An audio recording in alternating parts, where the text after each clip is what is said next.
नई जिम्मेदारी दी है। अब तक पायलट कांग्रेस वर्किंग कमेटी के सदस्य थे। पायलट को छत्तीसगढ़ का प्रभारी महासचिव बनाकर राजस्थान से फिलहाल दूर कर दिया है। पायलट फिलहाल नेता प्रतिपक्ष और प्रदेश अध्यक्ष की दौड़ से बाहर हो गई हैं।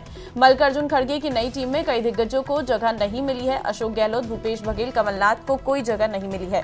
इसके अलावा राजस्थान के सह प्रभारी रहे देवेंद्र यादव को पंजाब प्रभारी की जिम्मेदारी दी गई है। कांग्रेस संगठन महासचिव केसी वेणुगोपाल ने संगठन की नई नियुक्तियों के आदेश जारी कर दिए हैं। मल्लिकार्जुन खड़गे की नई टीम में सचिन पायलट का कद बढ़ गया है। उन्हें छत्तीसगढ़ का प्रभारी बनाया गया है। हालांकि राजस्थान हार के बाद से ही पायलट को किसी बड़ी जिम्मेदारी मिलने का कयास लगाया जा रहा था। अब सचिन पायलट और अशोक गहलोत दोनों राजस्थान के बाहर की जिम्मेदारी संभालेंगे। कांग्रेस संगठन में हुए बदलाव पर ये रिपोर्ट देखिए।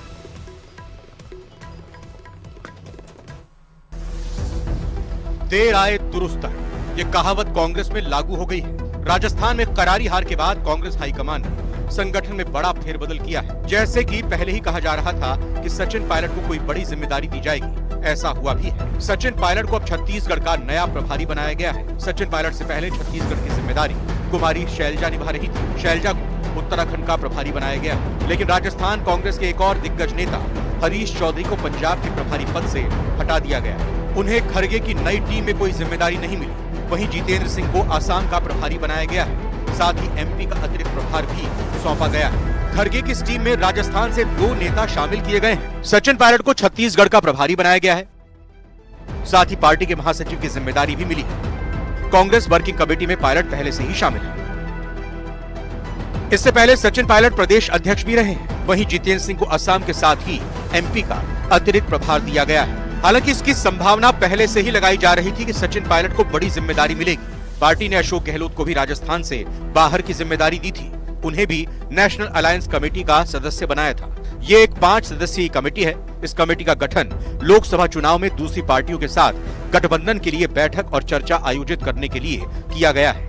यानी आप ये भी मान सकते हैं कि कांग्रेस ने दोनों ही दिग्गज नेताओं को राजस्थान से बाहर भेज दिया है। अब राजस्थान संगठन में भी बदलाव होना है। सचिन पायलट एक समय राजस्थान के प्रदेश अध्यक्ष भी रहे हैं, लेकिन इस बार जिम्मेदारी थोड़ी अलग है। पायलट को छत्तीसगढ़ भेजा गया है, जहां राजस्थान के साथ ही चुनाव हुए थे और कांग्रेस को बड़ी हार मिली है। लोकसभा चुनाव नजदीक है। ऐसे में छत्तीसगढ़ में कांग्रेस की लोकसभा सीटें बढ़वाना पायलट के लिए एक चुनौती होगी। Bureau report, news 18 Rajasthan. आगे बढ़ते हैं। जैसलमेर दौरे के दौरान सीएम का भव्य स्वागत किया गया। बीजेपी दफ्तर में इस स्वागत समारोह का आयोजन किया गया। सीएम पद की शपथ लेने के बाद पहली बार जैसलमेर पहुंचे सीएम के स्वागत के लिए पार्टी का एक नेता उनके स्वागत के लिए आतुर दिखा। वहीं स्वागत समारोह के बाद मुख्यमंत्री ने पार्टी के पदाधिकारियों और विधायकों के साथ बैठक की। बैठक में संगठन को और मजबूत करने का संकल्प लिया गया।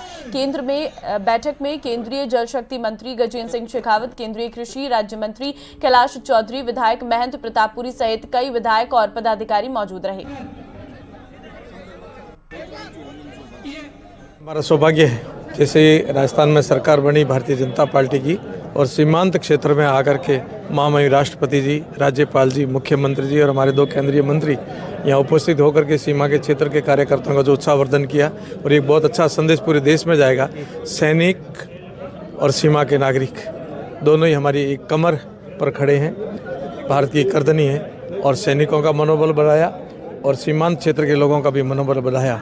हम सब लोग यही चाहते थे कि इस प्रकार से शुरुआत अच्छी हो और सीमांत क्षेत्र से शुरुआत हुई। तो कहते हैं मारवाड़ी में क्या उगती बाजरा पौंदरा दिखाई दे, तो सरकार की वो शुरुआत ही हमारे प्रदेश के सीमांत क्षेत्र से हुई है और पूरे प्रदेश में अच्छा संदेश जाएगा। माताओं बहनों के लिए कार्यक्रम किया और नारी सशक्तिकरण, क्योंकि 50% हमारी मातृशक्ति है और मातृशक्ति का आशीर्वाद बहुत अच्छा मिला और आगे भी मिलता रहेगा। इस निमित्त कार्यक्रम अच्छा हुआ। महामहिम राष्ट्रपति जी महोदय पधारी, राज्यपाल जी और हम सबका उत्साहवर्धन करके गए।